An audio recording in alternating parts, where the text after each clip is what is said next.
Et bonjour tout le monde. Alors salut, c'est Moussine. Alors on se retrouve aujourd'hui à Miyazaki. Donc Miyazaki, qu'est-ce que c'est? Alors c'est une petite ville qui se situe en gros sur tout en bas du Japon. Dites-vous bien une chose, c'est que le Japon c'est plus d'1 millier d'îles. Et tout en bas, en gros, pas dans les petits îlots qui sont en dessous, mais vraiment dans les îles principales, vous avez du coup dans la région du Kyushu, vous avez Miyazaki. Miyazaki, en fait, c'est vraiment une petite ville au climat subtropical. Je pense que c'est vraiment un des endroits les plus accueillants du Japon. Les gens sont très détendus.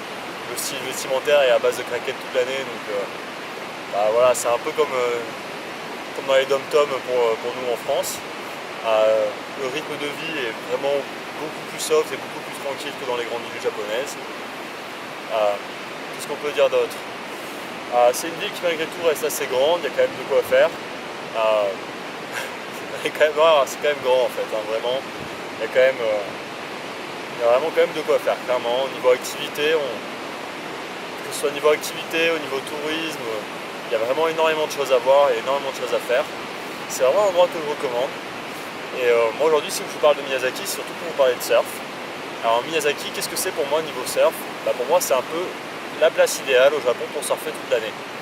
Alors pourquoi ça? Déjà parce que c'est très bien orienté, ça reçoit la houle à peu près tout le temps. Il y a quasiment toujours moyen de surfer. En fait non, il y a toujours moyen de surfer. Si vous avez un longboard, il y a absolument, vous trouverez toujours quelque chose à surfer, c'est obligatoire. Miyazaki, c'est vraiment beaucoup de spots. Miyazaki, c'est une ville qui est collée à Nishinan. Donc Nishinan, c'est aussi toute une autre variété de spots. Alors déjà, on va parler de ceux qu'on a là sous les yeux. Alors le premier spot que je vais vous montrer, c'est celui-ci. Donc ça, c'est Aoshima en gros. Donc ça, c'est un peu le spot de repli du coin. C'est-à-dire qu'en gros, il n'est pas hyper bien orienté, il reçoit généralement moins la houle que les spots qui sont plus au sud, enfin plus au nord, pardon, à savoir donc là-bas. C'est un spot où généralement on trouve toujours moyen de pratiquer pour les débutants. Plus on va se rapprocher de l'île d'Aoshima qui est là-bas, et plus généralement les vagues vont être petites et faciles à pratiquer pour les débutants. Donc très bien pour apprendre. Généralement ça fait aussi un très bon spot de repli. Moi je suis arrivé en pleine période de typhon, il y avait 3,50 m. Ici on se retrouvait du coup avec un petit 1,50 m, 2 mètres, parfait on va dire vraiment. Par contre après, si vous êtes un surfeur expérimenté, la plupart du temps, ça vous donnera pas envie de surfer clairement ici. C'est quand même un endroit qui reçoit vraiment beaucoup moins la houle. Aujourd'hui on a un peu plus de houle que d'habitude. Donc je peux dire en gros que logiquement là-bas on doit avoir un peu plus d'1,20 m. Généralement quand ici vous avez 20 cm, là-bas vous avez 1 mètre. C'est à peu près ce que moi j'ai constaté pour l'instant. Alors qu'est-ce qu'on peut dire encore? Alors tous les spots en gros de Miyazaki, c'est-à-dire de Aoshima jusqu'à la pointe qu'on peut voir. Je sais pas si on peut vraiment la voir, c'est quand même assez loin. On va essayer de faire un petit zoom pour vous montrer ça. Voilà. Alors ça, si j'arrive à vous le montrer, ce que vous voyez là en gros, c'est la sortie d'une rivière. Si vous allez un petit peu plus loin sur la droite, ici vous avez la fin de Miyazaki. Après c'est Yuga, c'est un spot qui généralement reçoit mieux la houle, qui est bien orienté, donc généralement il y a toujours moyen de surfer des vagues légèrement plus grosses. Alors qu'est-ce qu'on peut dire d'autre? On peut dire aussi que Kisaki, c'est-à-dire le spot qui est juste après, on voit là-bas un espèce de gros dôme blanc en fait, je crois que c'est un stade ou un truc de baseball, ou je sais pas trop exactement. C'est un endroit qui reçoit généralement beaucoup mieux la houle qu'ici. C'est justement l'endroit actuellement moi où le plus souvent je vais surfer. Je vous fais un petit zoom pour qu'on voit. En gros, on peut longer la côte, ce qu'on voit là-bas du coup, ce pont là, on peut l'emprunter pour aller du coup à côté et aller sur le spot de Kisaki. Donc aujourd'hui visiblement c'est un petit jour, il n'y a pas l'air d'avoir tant de voitures que ça. Et donc Kisaki c'est un peu la même chose, plus vous allez aller au bout de la plage et plus ça va recevoir la houle. Donc Kisaki c'est un spot qui est entouré de 2 rivières. Ce qui en fait du coup généralement un endroit où on trouve toujours une vague qui ouvre. J'ai pas eu l'occasion de surfer des vagues qui fermaient moi actuellement. Voilà, c'est plutôt sympa. Maintenant qu'on a fini de parler des spots de Miyazaki, des spots alentours.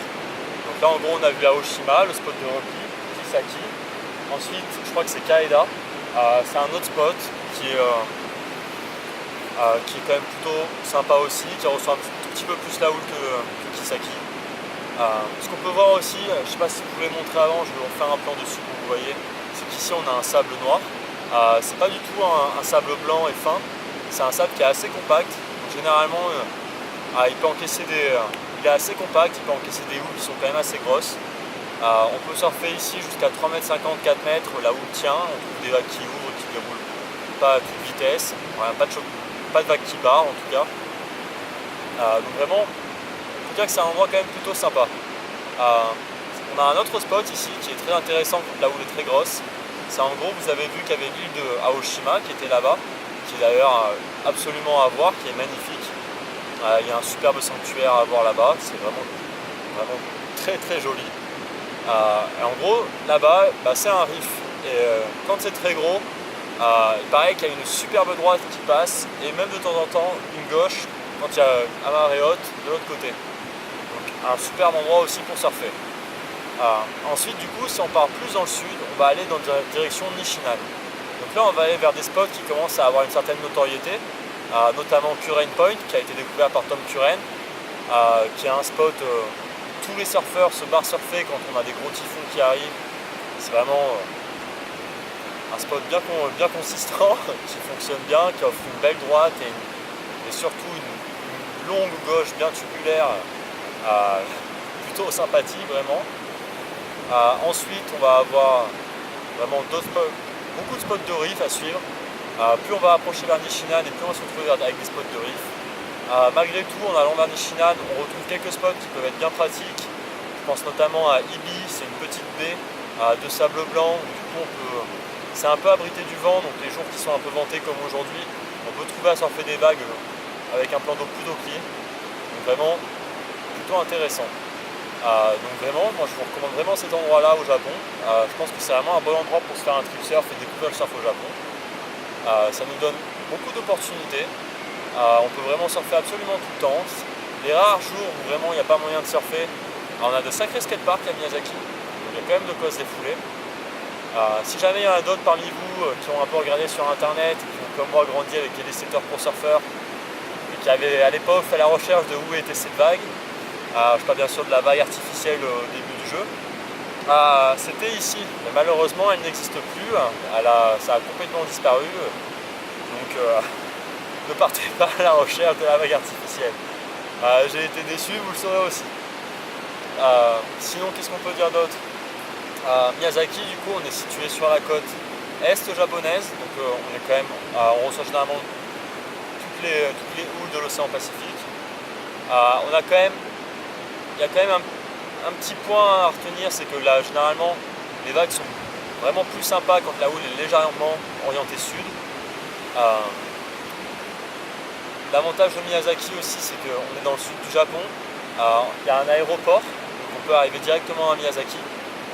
On peut aussi, si on se déplace, on peut aller aussi à Kagoshima, voire même directement de Miyazaki dans les îles qui sont plus au sud.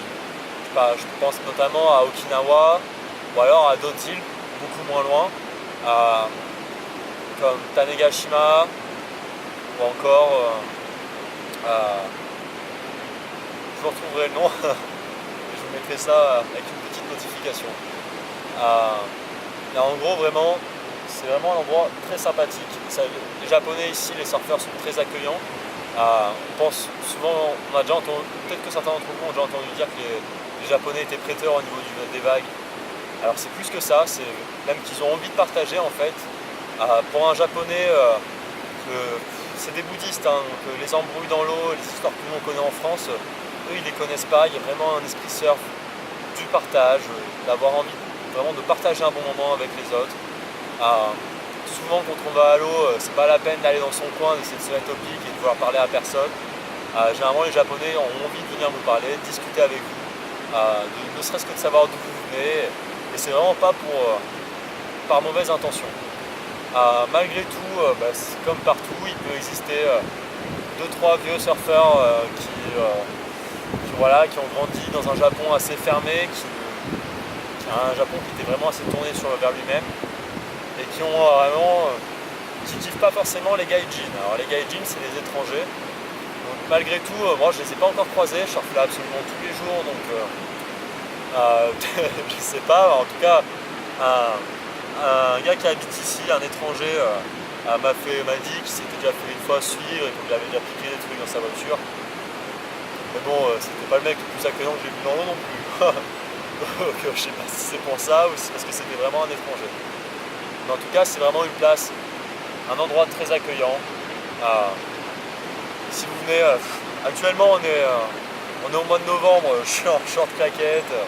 Moi j'ai mis un petit pull mais je suis réunionnais quoi. Donc, mais franchement, l'eau est à 27 degrés. Donc il n'y a pas besoin de se ramener avec une tonne de matos. Les Australiens viennent ici très souvent pour surfer. Donc si vous allez dans les surf shops, même dans les ici, vous pouvez même aller dans un centre commercial, ici on trouve des planches d'occasion. Alors on trouve des planches vraiment très accessibles, à des prix très intéressants. Bien sûr, ce sera surtout des shapers australiens. On trouvera malgré tout, on trouve pas mal de firewire, de board de Bali, parce que les Japonais qui sortent pas mal vont souvent à Bali, parce que c'est un voyage pas trop coûteux pour eux. On trouve aussi au niveau des... Alors par contre, si vous avez les moyens de pouvoir vous acheter une combinaison ici, faites-le. Ils ont un matos niveau combinaison incroyable. On passe vraiment pour des teubés avec nos combis Redcurl, Billabong, tout ce qu'on peut avoir en France.